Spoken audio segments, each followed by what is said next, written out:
प्रभु यीशु मसीह के नाम से आप लोगों को जय मसीह की शालोम। मैं आपका दोस्त, आपका भाई पास्टर पंकज एक बार फिर से परमेश्वर का वचन आप लोगों के बीच में लेके आया हूँ। और जबकि आप इस वचन को हमारे YouTube channel serving people in need of fellowship पे सुन रहे हैं, सो मेरी आपसे विनती है, प्रार्थना है, अगर अभी तक आपने इस चैनल को सब्सक्राइब नहीं किया है तो कृपा करके कर दीजिए।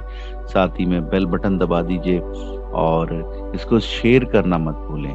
अगर कोई भी परमेश्वर का वचन आपको जो हमारे चैनल के ऊपर सुनने को मिलता है, आशीष मिलती है या कुछ सीखने को मिलता है, तो आप इसको जरूर शेयर किया करें। सो प्रभु आपको बहुत आशीष देगा। तो आइए आज के वचन को हम लोग देखते हैं। हम देखेंगे यूहन्ना की अंजील उसका 4 अध्याय में, और इसको अंग्रेजी में कहें तो गॉस्पेल ऑफ जॉन चैप्टर 4 में हम लोग देख रहे हैं। और जब आप यूहन्ना की अंजील 4 अध्याय उसकी 1 आयत से देखते हैं, वहां पाते हैं कि यीशु को ये बात मालूम हो गई कि फरीसी लोगों ने ये सुन लिया है कि यीशु यूहन्ना से अधिक चेले बना रहा है और बपतिस्मे दे रहा है। तो यीशु स्वयं नहीं, अपने उसके चेले बपतिस्मा देते थे। वो यहूदिया को छोड़कर गलील में जाने को उसने योजना बनाई, और जब उसे यहूदिया से गलील जाना है तो सामरिया बीच में आता था। अब यीशु जब जा रहा है तो सामरिया के बीच में से गुजर रहा है, तो वहां पे एक जगह पे वो रुक गया। और अगर आप पढ़ सकते हैं तो उसमें आप देखेंगे कि यीशु मसीह याकूब के कुएं पर ठहर गया है और वहां बैठ गया है, और ये बात 6 घंटे के लगभग हुई। तो जब यीशु वहां बैठा हुआ है तो हम पढ़ लेंगे यूहन्ना 4 की 7 पढ़ेंगे। Gospel of John chapter 4 verse 7 देखते हैं क्या लिखा है। सामरी स्त्री जल भरने को आई। यीशु ने उससे कहा, मुझे पानी पिला। इतने में एक सामरी स्त्री जल भरने आई और यीशु ने उससे कहा, मुझे जल पिला। अभी आगे पढ़ेंगे क्या लिखा है। क्योंकि उसके चेले तो नगर में भोजन मोल लेने को गए थे। हाँ, उसके चेले नगर में भोजन को मोल लेने खरीदने गए थे। आगे वो सामरी स्त्री ने उससे कहा, तो यहूदी होकर मुझ सामरी स्त्री से पानी क्यों मांगता है? क्योंकि यहूदी सामरियों के साथ किसी प्रकार का व्यवहार नहीं रखते। ठीक है। तो यीशु जो है वो सामरी औरत से क्या कहता है, मुझे पानी पिला। और सामरी औरत बड़ी हैरान होती है और कहती है, तो यहूदी होकर मुझ सामरी स्त्री से पानी मांगता है, क्योंकि यहूदी सामरियों से कोई लेन देन यानी व्यवहार यानी डीलिंग नहीं रखते। ठीक है। क्योंकि ये जो सामरी हैं, मैं आपको बता दूं, ये अशूर और जो इजराइली हैं उनके मिक्स हैं, है ना। जैसे आजकल हम देखते हैं एंग्लो इंडियन जो है ना, अंग्रेज और इंडियन जो बच्चे दोनों पति पत्नी यानी अंग्रेज आदमी हैं और औरत जो है वो इंडियन है। जब उनकी शादी होती है, उनसे बच्चे पैदा होते हैं, वो एंग्लो इंडियन है। तो सेम वे अशूर जो है, असीरिया है ना, सीरिया अंग्रेजी में अशूर जो है, वो जब इन्होंने अटैक किया, इजराइल को जीत लिया, तो इन्होंने क्या किया, जो इजरायली लड़कियां थी उनके साथ शादियां की। तो उनसे जो बच्चे पैदा हुए उनको सामरी कहा गया है, याद रखिएगा। तो अब ये अशुद्ध हो गए। इजरायली जो है जब अन्य जातियों के साथ, अशूरियों के साथ शादी करके अशुद्ध हो गए, तो इसलिए इजरायली जो लोग हैं, यहूदी लोग जो हैं, इनसे कोई डीलिंग नहीं करते, इनसे कोई रिश्ता नहीं रखते। तो यही बात वो वहां पर उसको बोलती है। तो आगे पढ़ेंगे 10 आयत में क्या लिखा है। यीशु ने उत्तर दिया, यदि तू परमेश्वर के वरदान को जानती और ये भी जानती कि वह कौन है जो तुझसे कहता है, मुझे पानी पिला, तो तू उससे मांगती और वह तुझे जीवन का जल देता। यीशु कहता है, यदि तू परमेश्वर के वरदान को जानती और ये भी जानती कि वह कौन है जो तुझसे कहता है, मुझे पानी पिला, तो तू उससे मांगती और वह तुझे जीवन का जल देता। अभी आगे पढ़ेंगे क्या लिखा है। स्त्री ने उससे कहा, हे प्रभु, तेरे पास जल भरने को तो कुछ है भी नहीं। हाँ, और तेरे कुआं पास तो गहरा जल है, भरने को कुछ भी नहीं है और कुआं गहरा है। आगे तो फिर वे जीवन का जल तेरे पास कहां से आया?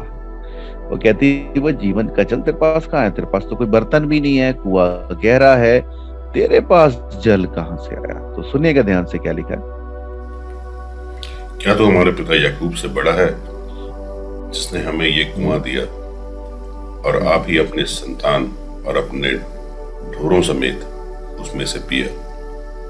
ठीक है, तो क्या बोलती है, तू हमारे पिता याकूब से बड़ा है। अब समझ आ गई ना, याकूब उनका पिता कैसे हो गया सामरियों का? क्योंकि ये क्या हुआ था, जब अशूर लोग आए, उन्होंने इजराइल पे फतेह हासिल की, जीत लिया, तो इजरायली लड़कियों से शादी की। तो इसलिए उनके वो कहती हैं कि जो हमारा पिता है वो कौन है? याकूब है। तो बोलती है याकूब से बड़ा है। याकूब ने तो खुद भी पानी पिया, अपने बच्चों को भी पानी पिलाया और अपने जानवरों को भी इससे पानी पिलाया। देखिए आगे क्या लिखा है, पढ़ेंगे। यीशु ने उसको उत्तर दिया कि जो कोई ये जल पिएगा वह फिर प्यासा होगा। हाँ, जो कोई ये जल पिएगा, यानी याकूब के कुएं का जल पिएगा, वो फिर प्यासा हो सकता है। आगे, परंतु जो कोई उस जल में से पिएगा जो मैं उसे दूंगा, फिर वह अनंत काल तक प्यासा न होगा। हाँ, और जो मैं जल उसे दूंगा, वो जल में से पिएगा तो अनंत काल तक प्यासा नहीं रहेगा। और आगे क्या लिखा है? वरन जो जल मैं उसे दूंगा वह उसमें एक सोता बन जाएगा, जो अनंत जीवन के लिए उमड़ता रहेगा। हाँ, देखिए पहली बात कहता है जो जल मैं तुझे दूंगा, वो व्यक्ति जो उस जल से पिएगा कभी प्यासा ना रहेगा। और दूसरी बात वो कहता है कि उसके अंदर वो क्या हो जाएगा? एक सोता बन जाएगा, है ना? उसके अंदर सोता हो जाएगा और वह अनंत काल के लिए उमड़ता रहेगा, यानी दूसरों को भी पिलाता रहेगा। पहली बात, जो मुझसे जल पिएगा वो प्यासा नहीं रहेगा, लेकिन उसके अंदर भी क्या हो जाएगा? उसके अंदर भी एक सोता हो जाएगा, है ना? और वो सोता क्या करेगा? दूसरे लोगों को भी पिलाएगा और अनंत जीवन के लिए। आगे पढ़ के देखिए क्या लिखा है। स्त्री ने उससे कहा, हे प्रभु, वह जल मुझे दे ताकि मैं प्यासी न हूं और ना जल भरने को इतनी दूर आऊं। अभी भी वो क्या सोच रही है? यीशु उससे आत्मिक जल की बात कर रहा है और वह उससे शारीरिक जल के बारे में सोच रही है। यीशु से बोल रहा है, जो जल मैं तुझे पिलाऊंगा तो उसे पीकर कभी प्यासी ना होगी, और वो जल जब तुझ में जाएगा तो एक सोता बन जाएगा और दूसरों को भी तृप्त करेगा। यहाँ पे यीशु मसीह अनंत काल के जल की बात कर रहा है, पवित्र आत्मा की बात कर रहा है। वो पवित्र आत्मा की बात कर रहा है। और यहाँ पे वो जो औरत है वो फिजिकल, यानी कि जो दुनियावी जो पानी है उसकी बात कर रही है। तो अभी आगे पढ़िए क्या लिखा, देखिए अभी सुनिएगा बड़े ध्यान से।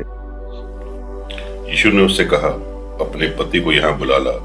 हाँ, यीशु ने कहा अपने पति को यहाँ बुला ला। अभी आगे पढ़िए। स्त्री ने उत्तर दिया कि मैं बिना पति की हूँ। हाँ, स्त्री ने उत्तर दिया मेरा पति है ही नहीं। आगे पढ़े।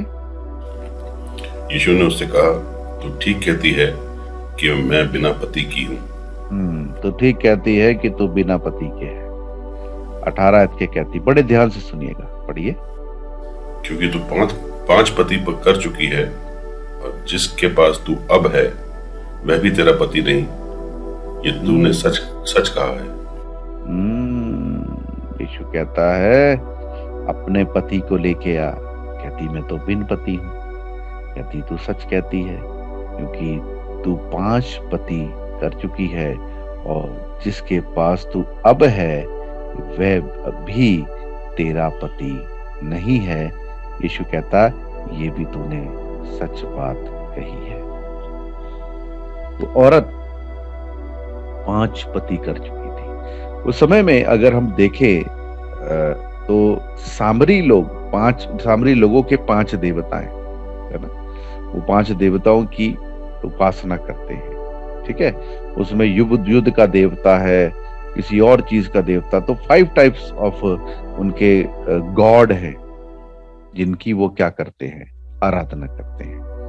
और अगर हम लोग इस वचन को देखें कि ये वचन हमें क्या बता रहा है, तो ये वचन हमें बता रहा है कि तू 5 पति कर चुकी है का मतलब क्या है? तूने आज 5 पास्टर्स को बदल लिया है।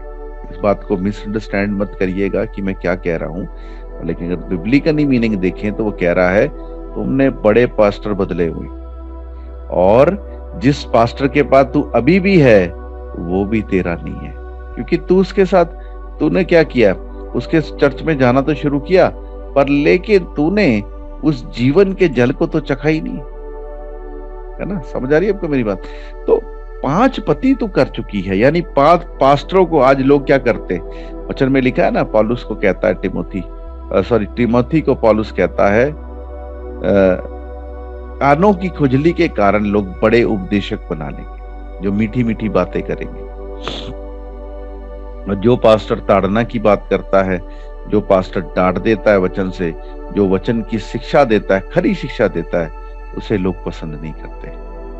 लेकिन जो लोग कथा कहानियों की बातें करते हैं, जो लोग मीठी मीठी बातें करते हैं, जो लोग बरकतों की, आशीषों की बातें करते हैं, लोग उनके पास जाना पसंद करते हैं। तो नहीं तो क्या करते, कभी इस पास्टर के पास, उसने डांट दिया वचन से, उससे कुछ बात कह दी, तो फिर दूसरे पास्टर के पास, फिर तीसरे पास्टर के पास। तो आज लोगों का जीवन ये है। यीशु कहता अगर तुझने जीवन का जल चखा होता तो तू कभी प्यासी ना होती। तो आज मैं आप लोगों को सच्चाई बताना चाहता हूं। कई लोग ऐसे हैं जो अभी तक कितने सालों से मसीह में हैं, जिनको 20 साल हो गए हैं, 10 साल हो गए हैं, है ना, लेकिन उन्होंने अभी तक जीवन के जल का स्वाद नहीं चखा है। जीवन का जल कौन है? वो पवित्र आत्मा के विषय में कहता है। यीशु मसीह पवित्र आत्मा के विषय में बात करता है। जीवन का जल जो है वो पवित्र आत्मा है। जब इंसान एक बार पवित्र आत्मा का स्वाद चख लेता है, आप जानते हैं उसके साथ क्या होता है? उसका जीवन बदल जाता है ना? उसकी पुरानी सोच, पुरानी आदतें, पुरानी हरकतें बदल जाती हैं और उसका जीवन परमेश्वर के स्वरूप के अनुसार, परमेश्वर की समानता के अनुसार हो जाता है। लेकिन आप देखेंगे कई लोग 20-20 साल के विश्वासी हैं, चर्च जाते हैं, बाइबल पढ़ते हैं, खुदा के लिए सब काम करते हैं, है ना, लेकिन अभी तक उन्होंने जीवन का जल चखा नहीं। बुरा मत मानिएगा, ये सच्चाई है। अन्य भाषा में प्रार्थना करते हैं, है ना, बोलेंगे अरे भाई वो तो अन्य भाषा में प्रार्थना करता है, क्या वो पवित्र आत्मा पाया? नहीं। अगर सच में पवित्र आत्मा पाया होता, आप जानते हैं जो व्यक्ति पवित्र आत्मा से परिपूर्ण है तो उस व्यक्ति के जीवन आपको अलग सा नजर आएगा। उसके बात करने का तरीका, है ना, उसका उठने का, बैठने का, चलने का, फिरने का, सोचने का तरीका, उसकी आदतें सब बदल जाती है।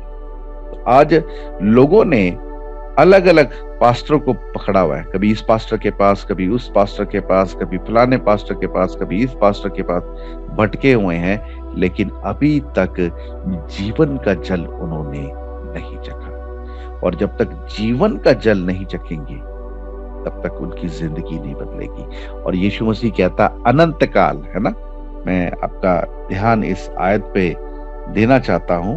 क्या कहता है वो, हम पढ़ेंगे, एक बार पढ़ ले, यूहन्ना 4:13 पढ़ के देखिए क्या लिखा है। यूहन्ना यानी gospel of John chapter 4 verse 13 क्या कहती है, सुनिएगा ध्यान से। यीशु ने उसको उत्तर दिया कि जो कोई ये जल पिएगा वह फिर प्यासा होगा।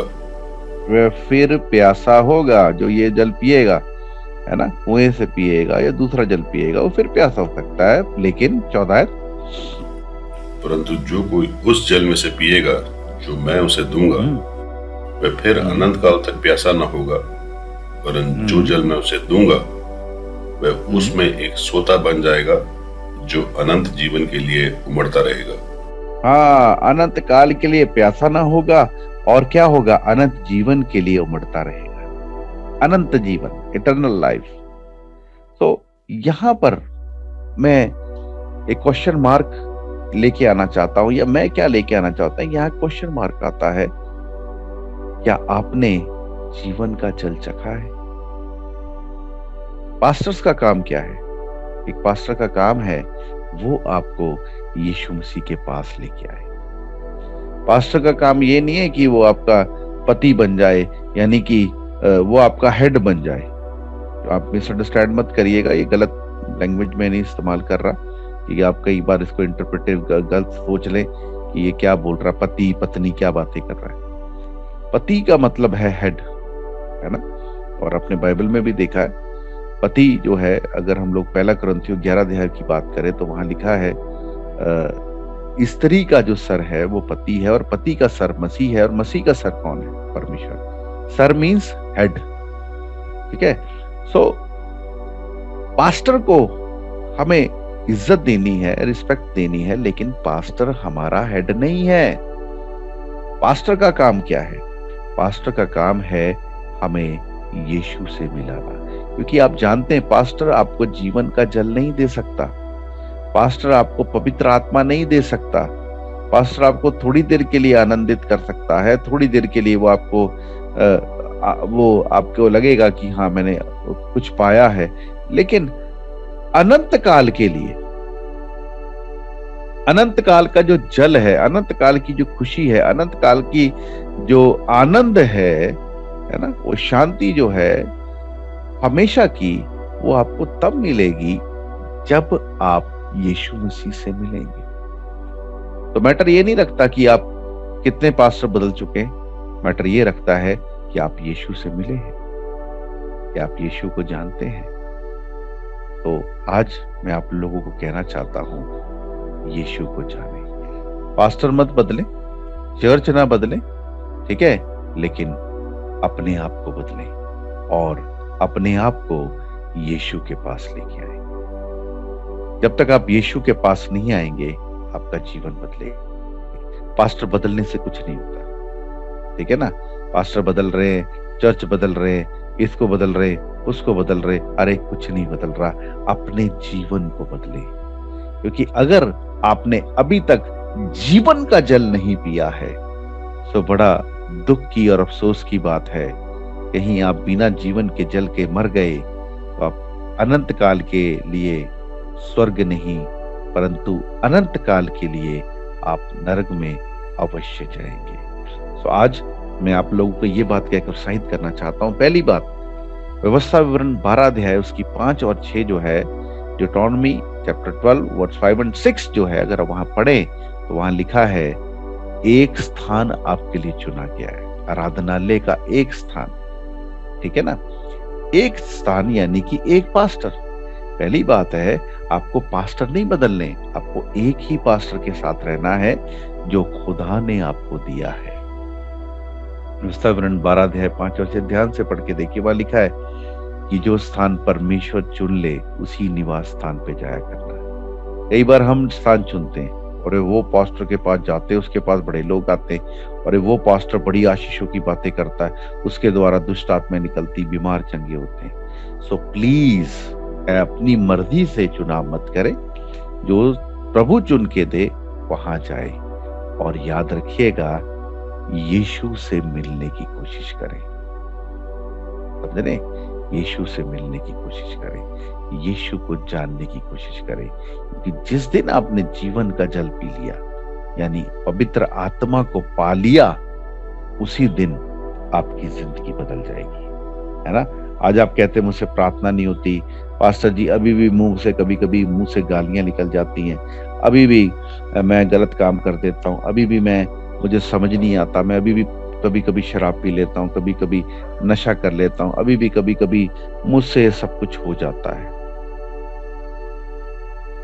लेकिन वो तब छूटेगा, वो तब चेंज होगा जब आप जीवन के जल से पिएंगे। आज लोग कहते हैं हमने पवित्र आत्मा का बपतिस्मा पाया है, आज लोग कहते हैं मैं अन्य भाषा बोलता हूँ, भविष्यवाणी करता हूँ, चंगाइयां करता हूँ, दुष्ट आत्मा निकालता हूँ।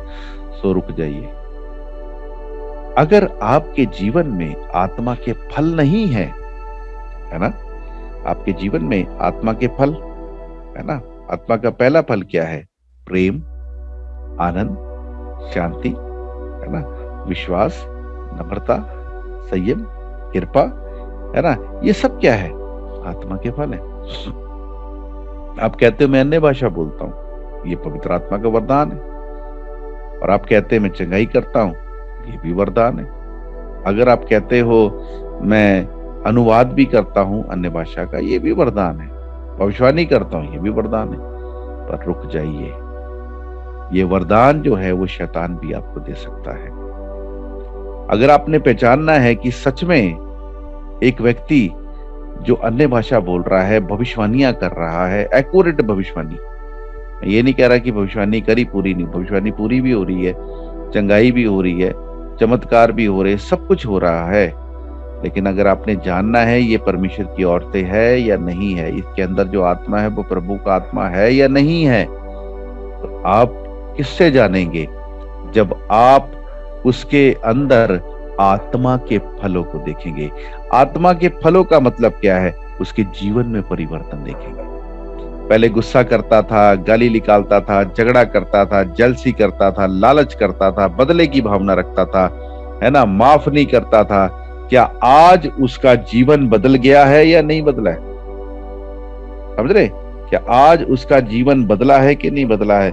अगर उस व्यक्ति का जीवन नहीं बदला है, लेकिन वो व्यक्ति अन्य भाषा बोलता है, दुष्ट आत्मा को निकालता है, बीमारों को चंगा करता है और तरह तरह के अद्भुत काम उसके द्वारा प्रकट हो रहे हैं, लेकिन उसके अंदर उसका जीवन नहीं बदला है, तो मैं क्षमा चाहता हूं, उसने अभी भी जीवन का जल नहीं पिया है, उसने कोई और ही जल पिया है जो शैतान ने उसको पिलाया है। आज बहुत से लोग जो हैं वो धोखे में हैं, है ना। नकली चीजें आजकल मार्केट में बहुत हैं, आप जानते हैं। नकली चीजें जो हैं आजकल मार्केट में बहुत हैं। अगर आप कोई भी चीज खरीदने जाएं, उसका एक डुप्लीकेट आपको मार्केट में मिल जाएगा। अगर आप फोन खरीदने जाएं, उसका डुप्लीकेट आपको मार्केट में मिल जाएगा, सस्ते दामों में मिल जाएगा। लेकिन याद रखिए, आज पवित्र आत्मा का भी डुप्लीकेट है। क्षमा चाहता हूं मैं, आज पवित्र आत्मा का भी डुप्लीकेट है और लोग चमत्कार कर रहे हैं, दुष्ट आत्मा निकाल रहे हैं, बीमारियां ठीक हो रही हैं। लेकिन उनको परख कैसे सकते हैं आप कि ये ओरिजिनल है या नकली? वो तब परखा जाएगा जब उस व्यक्ति का जीवन टोटली बदल जाएगा। जो व्यक्ति पवित्र आत्मा पाया हुआ है, जो व्यक्ति जीवन का जल पिया हुआ है, उसका उठना बैठना, उसका चलना फिरना, उसका बात करने का तरीका, उसका सोचने का तरीका, वो सब बदल जाता है। क्योंकि बाइबल बताती है, 2 कुरिन्थियों 5:17 में लिखा है, 2 Corinthians chapter 5:17 में लिखा है, अब जो मसीह यीशु में है वो नई सृष्टि है, पुरानी बातें बीत गई। क्या पुराना जीवन बदल गया? या आज भी अन्य भाषा तो बोलता हूँ, भविष्यवाणी भी कर लेता हूँ, है ना, चंगाई भी हो जाती मेरे द्वारा, क्या आज भी मुझसे कभी कभी गाली निकल जाती है? आज भी कभी कभी लगा लेता हूँ, अभी भी कभी जेलसी आती है, गुस्सा आता है, बदले की भावना आती है, अभी भी लालच है। तो अगर अभी देखे, यीशु मसीह ने कहा, है ना, और याकूब ने भी कहा, कहता है कि आप अपनी जुबान से 2 काम नहीं कर सकते, एक ही मुंह से धन्यवाद और एक ही मुंह से शराब निकालना, गाली निकालना, है ना। अगर पवित्र आत्मा पाया हुआ व्यक्ति है, अगर सच में आप पवित्र आत्मा पाए हुए हैं, तो आपके मुंह से कभी भी गलत बात नहीं निकलेगी, गाली नहीं निकलेगी, किसी के लिए बुरा नहीं निकलेगा, किसी के लिए श्राप नहीं निकलेगा। लेकिन अगर कोई और ही आत्मा पाया है, नकली होली स्पिरिट पाया है जो शैतान की तरफ से है, तो ये सब कुछ होगा। चमत्कार भी होंगे, चंगाइयां भी होंगी, सब कुछ, भविष्यवाणियां भी होंगी, पूरी भी होंगी, है ना। लेकिन याद रखिएगा, वो पवित्र आत्मा असली नहीं है, नकली है।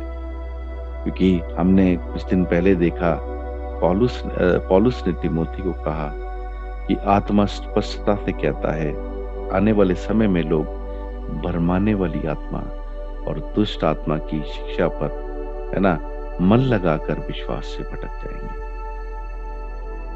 यही है नकली होली स्पिरिट, भरमाने वाली आत्मा, नकली होली स्पिरिट, नकली पवित्र आत्मा। अन्य भाषा बोल रहे हैं, चंगाइयां हो रही हैं, दुष्ट आत्माएं निकल रही, सब कुछ हो रहा है, ये थोड़े समय के लिए, लेकिन बाद में कुछ और ही हो रहा है। तो याद रखिएगा, पहली चीज पास्टर्स नहीं बदले, पहले प्रभु से पूछें, प्रभु क्या ये आपकी तरफ से है या नहीं है। तो दूसरी बात, और प्रभु यीशु मसीह के पास जाएं, कि जो पास्टर खुदा आपको देगा वो आपको प्रभु यीशु मसीह के पास लेके जाएगा। और जब प्रभु के पास जाएंगे, जीवन के जल से पिएंगे, पवित्र आत्मा पाएंगे, मैं सच कहता हूं आपका जीवन बदल जाएगा। आपका जीवन में अपने आप परिवर्तन आएगा। और जब आपके जीवन में परिवर्तन आएगा, सुनिएगा, आपके अंदर आत्मा के फल लगेंगे, आपके अंदर प्रेम होगा, आनंद होगा, शांति होगी, कृपा होगी, भलाई होगी। लेकिन आज हमें कोई कुछ कह तो दे, है ना, अभी कोई पड़ोसी आकर हमें कोई गाली तो निकाल दे, कोई बात तो कर दे, हम उसी समय क्या करते हैं, हट जा मैं तेन दसता, फिर मुंह से गाली निकालना, बुरे झगड़ा करना, ये सब कुछ निकलता है। ये पवित्र आत्मा पाए हुए व्यक्तियों का काम नहीं है, ये कोई और ही आत्मा, नकली होली स्पिरिट पाए हुए लोगों का काम है। तो जब पवित्र आत्मा आता है तो आपका स्वभाव बदलता है, मसीह के स्वभाव के जैसा स्वभाव होता है, आपके अंदर आत्मा के फल लगते हैं। और जब ये सब कुछ लगते हैं, और अब मैं बताऊं फिर क्या होता है, फिर आपको वो सब आशीषें मिलती हैं जो आपके लिए परमेश्वर ने रखी है। सो प्रभु चाहता है कि आप उसमें पड़े और उस जीवन के जल को पिए जो यीशु देने आया है। सो अपने आप को नम्र करें, दीन करें, प्रभु के पास आए, प्रभु आपको जीवन के जल से पिलाएगा और कभी आप प्यासे नहीं होंगे। आज पवित्र आत्मा पाया हुआ है, वरदान पाए हुए हैं, लेकिन थोड़ी देर बाद क्या होता है, निराश हो जाते हैं, उदास हो जाते हैं, गाली निकालने लग जाते हैं, है ना। ये सब कुछ क्यों हो रहा है? ये नकली होली स्पिरिट है। अपने आप को जांचिए, ये असली है या नकली है, भरमाने वाली आत्मा तो नहीं है। सो प्लीज अपने आप को बदलें, यीशु के पास आए, वो आपको जीवन का जल दे सकता है। और पास्टर्स को ना बदलें, एक ही पास्टर रखें, खुदा से पूछ के रखें, चाहे वो कैसा भी होगा, वो आपके लिए प्रार्थना करेगा, वो आपके लिए खुदा के आगे दुआ करेगा, और वो आपको यीशु के पास लेके जाएगा, और वही यीशु आपको जीवन का जल पिलाएगा। सो आइए अपनी आंखों को बंद करें और वचन के द्वारा अपनी जिंदगी को जांचें, क्योंकि वचन जो है वो आईना है। सो आइए अपनी जिंदगी को जांचें और प्रभु से कहें कि प्रभु मुझे माफ कर, मुझे क्षमा कर प्रभु, मैं भटकता रहा प्रभु, मैंने पवित्र आत्मा, नकली पवित्र आत्मा पाया। सही बात है, नकली पवित्र आत्मा पाया प्रभु। और क्योंकि मैं अभी भविष्यवाणियां भी करता हूँ, चंगाइयां भी करता हूँ, चमत्कार भी करता हूँ, सब काम करता हूँ, लेकिन प्रभु मेरा जीवन तो बदला ही नहीं। मेरे जीवन में अभी भी बुराई है, पाप है, गाली निकालना है, झूठ बोलना है ना, ये सब बातें हैं। तो प्रभु मैंने अभी भी तेरा आत्मा नहीं पाया, मैंने अभी भी तेरे जीवन के जल से नहीं पिया। सो प्रभु आज मुझे अपने जीवन के जल से पिला। आइए सब प्रार्थना करें प्रभु से कि प्रभु आज मुझे अपने जीवन के जल से पिला, ताकि तेरे जीवन के जल को पीकर मेरा जीवन बदल जाए, मेरी जिंदगी बदल जाए और अपने सृजनहार की तरह बन जाए। सो प्रभु आपकी जिंदगी को बदलेगा। प्रार्थना करें, है ना, मैंने भी आपके लिए प्रार्थना कर रही है, प्रभु से आप भी प्रार्थना करें और प्रभु आपके जीवन को बदलेगा, है ना। प्रभु आप हम सबके जीवन को बदलें और सच्चाई के मार्ग में ले चलें। धन्यवाद प्रभु, यीशु के नाम से, आमीन।